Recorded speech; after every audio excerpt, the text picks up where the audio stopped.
चलिए आगे बढ़ेंगे खबरों में। हिमाचल प्रदेश में बारिश का दौर जारी है और मौसम विभाग ने 1 सितंबर तक मौसम खराब रहने की आशंका जताई है।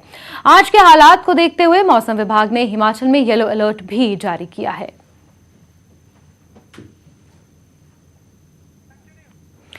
वही बारिश और बादल फटने की घटना से अब तक हिमाचल प्रदेश को कितना नुकसान हुआ है, आइए ये आपको बताते हैं। इस मॉनसून सीजन में अब तक 278 लोगों की जान गई है, 522 लोग घायल हुए हैं और 9 लोग लापता हैं।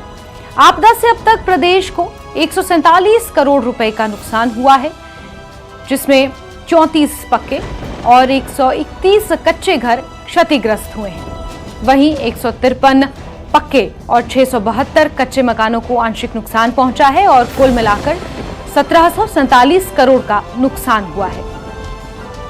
ग्राफिक्स के जरिए आपको लगातार हम बता रहे हैं, 34 पक्के और 131 कच्चे घर क्षतिग्रस्त हुए हैं। लोगों का जनजीवन इस बारिश की वजह से अस्त व्यस्त है। 153 पक्के और 672 कच्चे मकानों को आंशिक रूप से नुकसान हुआ है।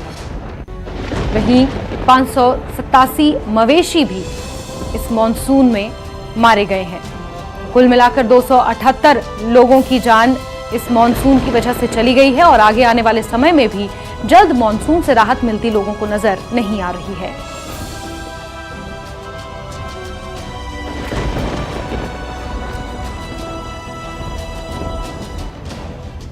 वहीं बारिश और